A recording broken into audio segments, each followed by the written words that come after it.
T20 विश्व cup में अब तय हो गई नेपाल की जीत। फिरकी का उस्ताद अब ढाएगा वेस्टइंडीज में कहर।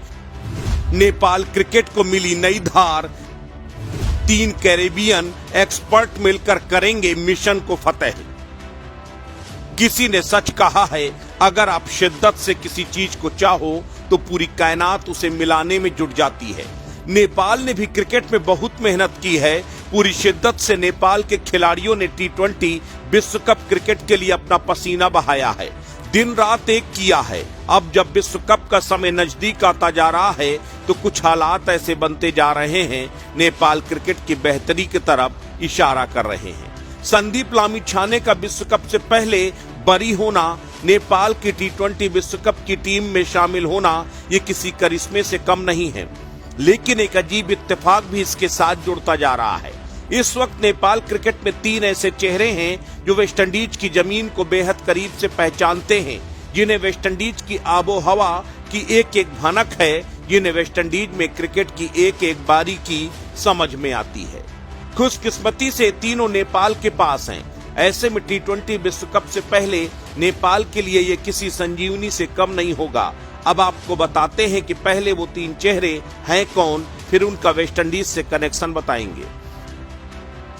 नेपाल टीम के senior coach Monty Desai, Nepal team के कंसल्टिंग बॉलिंग कोच रॉड्रिगो एस्टवेक और संदीप लामिछाने। अब आप कहेंगे कि भला मोंटी देसाई और संदीप लामिछाने का वेस्टइंडीज से क्या कनेक्शन, तो हम आपको पूरी खबर तफसील से बताएंगे। लेकिन पहले आप समझ लीजिए कि नेपाल के बॉलिंग कंसल्टेंट रॉड्रिक एस्टवेक वेस्टइंडीज के ही शानदार खिलाड़ी रहे हैं। 62 साल के रॉड्रिक ऑरविले वेस्टइंडीज की बारबाडोस की टीम से लंबे समय तक खेलते रहे। फर्स्ट क्लास क्रिकेट भी वेस्टइंडीज की तरफ से रॉड्रिक ने खेला। इसके साथ रॉड्रिक वेस्टइंडीज टीम के असिस्टेंट कोच भी रह चुके हैं। अंडर 19 टीम को भी 2013 में रॉड्रिक ने कोचिंग दी। ऐसे में वेस्टइंडीज की जमीन, वेस्टइंडीज की पिचों और वेस्टइंडीज में चुनौतियों के बारे में रॉड्रिक बेहतर तरीके से जानते हैं। ऐसे में रॉड्रिक की मौजूदगी टीम के बेहद काम आने वाली है। नेपाल राष्ट्रीय टीम के सीनियर कोच मोंटी देसाई का भी वेस्टइंडीज के साथ गहरा नाता है। 2019 में वो वेस्टइंडीज की राष्ट्रीय टीम में बतौर बल्लेबाजी कोच अपनी सेवाएं दे चुके हैं। 3 सालों तक मोंटी देसाई ने वेस्टइंडीज के खिलाड़ियों को बल्लेबाजी के गुर सिखाए। उसके बाद वो नेपाल के कोच बनाए गए। ऐसे में 3 सालों तक मोंटी देसाई ने वेस्टइंडीज में समय बिताया है।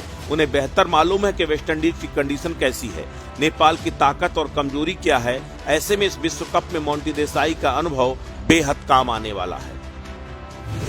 अब बात नेपाल के फिरकी गेंदबाज संदीप लामिछाने की जाए तो संदीप लामिछाने एकमात्र ऐसे गेंदबाज है या फिर नेपाली खिलाड़ी हैं जिन्हें वेस्टइंडीज में खेलने का अच्छा अनुभव है, क्योंकि संदीप कैरेबियन प्रीमियर लीग यानी CPL में खेल चुके हैं। और जब संदीप लामिछाने पर रेप का आरोप लगा तब संदीप वेस्टइंडीज में ही थे और कैरेबियाई प्रीमियर लीग में जमैका के लिए खेल रहे थे। कैरेबियन प्रीमियर लीग खेलने वाले संदीप अकेले नेपाली क्रिकेटर हैं। ऐसे में उन्हें वेस्टइंडीज की जमीन पर खेलने का अच्छा अनुभव भी है और उन्हें मालूम है कि वहां पर गेंदें कैसे स्पिन कराई जाती है।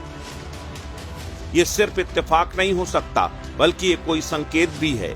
नेपाल को वेस्टइंडीज में अच्छा प्रदर्शन करना है तो उसमें संदीप लामिछाने जैसे उम्दा फिरकी गेंदबाज की सबसे ज्यादा जरूरत होगी। संदीप लामिछाने एक ऐसा लेग स्पिनर है कि अगर वो चल गया तो अकेले दम मैच का पासा पलट सकता है। उसमें कुव्वत है कि वो गेंद और बल्ले दोनों से कहर ढा सकता है। सबसे बड़ी बात यह है कि संदीप लामिछाने की टीम में मौजूदगी ही टीम का मनोबल बढ़ाने वाली होती है। ऐसे में वेस्टइंडीज में नेपाल टीम का प्रदर्शन संदीप लामिछाने की फिरकी पर निर्भर करेगा। अस्तित्व न्यूज के लिए ब्यूरो रिपोर्ट।